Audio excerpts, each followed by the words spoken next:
नमस्कार, स्वागत है आपका हिंद भारत बिहार 2020 में। बीजेपी ने बिहार विधानसभा चुनाव के लिए 27 उम्मीदवारों की लिस्ट जारी कर दी है।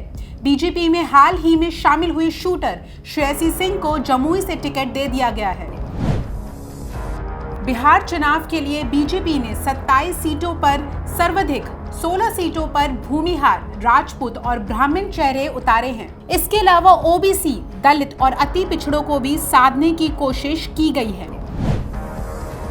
बिहार चुनाव के लिए जेडीयू इस बार 122 सीटों पर चुनाव लड़ेगी। बीजेपी के खाते में 121 सीटें हैं। जीतनराम मांझी को एचएम पार्टी को जेडीयू कोटे से 7 सीटें दी गई है। विकासशील इंसान पार्टी के अध्यक्ष मुकेश सहनी पटना पहुंच गए हैं। पटना एयरपोर्ट पर मुकेश सहनी ने कहा, आज से हम एनडीए का हिस्सा हैं। एनडीए में हमारी सीट डबल डिजिट में होगी।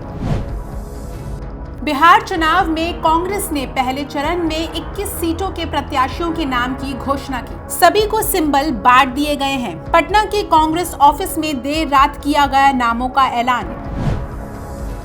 झारखंड मुक्ति मोर्चा ने राष्ट्रीय जनता दल के नेतृत्व में होने वाले महागठबंधन से अलग होने की घोषणा कर दी है। पार्टी के केंद्रीय महासचिव सुप्रियो भट्टाचार्य ने इसकी घोषणा की है। बिहार चुनाव में एनडीए से अलग होने वाले चिराग पासवान को 2 टूक संदेश दिया गया है। एलजेपी को कहा गया है कि ना तो पीएम मोदी का और ना ही अमित शाह के नाम का इस्तेमाल प्रचार के लिए किया जाए। जेडीयू और एलजेपी के रिश्तों में अब तल्खी बढ़ती जा रही है। नीतीश कुमार ने आज चिराग पासवान को खूब खरी खोटी सुनाई। उसके बाद चिराग के तेवर भी सख्त हो गए हैं। बिहार चुनाव में नीतीश कुमार का चिराग पासवान को 2 टूक जवाब। क्या रामविलास पासवान बिना जेडीयू की मदद से राज्यसभा पहुंच पाएंगे? बिहार चुनाव में बीजेपी ने कहा कि जो भी नीतीश कुमार को अपना नेता नहीं मानेगा वो एनडीए का हिस्सा नहीं है। एनडीए की बैठक के बाद सुशील कुमार मोदी ने ये बात कही है। बिहार चुनाव के लिए एलजेपी के नेता चिराग पासवान ने ऐलान किया है कि वे बीजेपी के खिलाफ चुनावी मैदान में उम्मीदवार नहीं उतारेंगे। लोजपा के मौजूदा विधायक राजू तिवारी भाजपा के खिलाफ चुनाव लड़ेंगे। चिराग पासवान हुए एनडीए से अलग। इस बीच उन्हें लगा बड़ा झटका। प्रदेश अध्यक्ष सुशील पांडे ने पार्टी से इस्तीफा दे दिया है। वे तरारी से निर्दलीय चुनाव लड़ेंगे।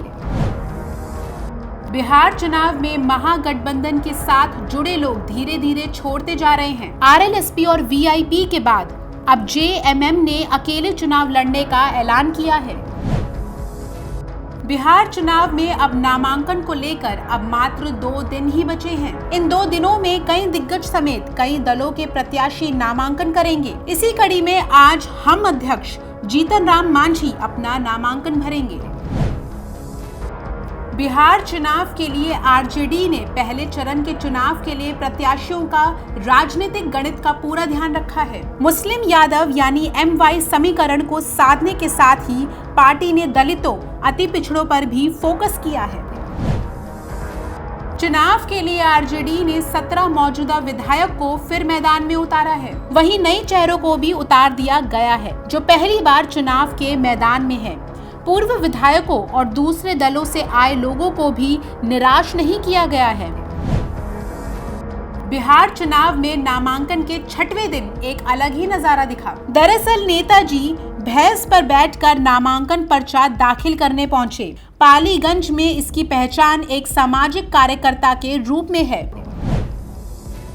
बिहार चुनाव से पहले सत्ता और विपक्ष के बीच जुबानी जंग शुरू हो गई है। जहां नीतीश कुमार ने लालू राबड़ी शासन को निशाने पर रखा है, तो तेजस्वी यादव नीतीश कुमार पर निशाना साध रहे हैं।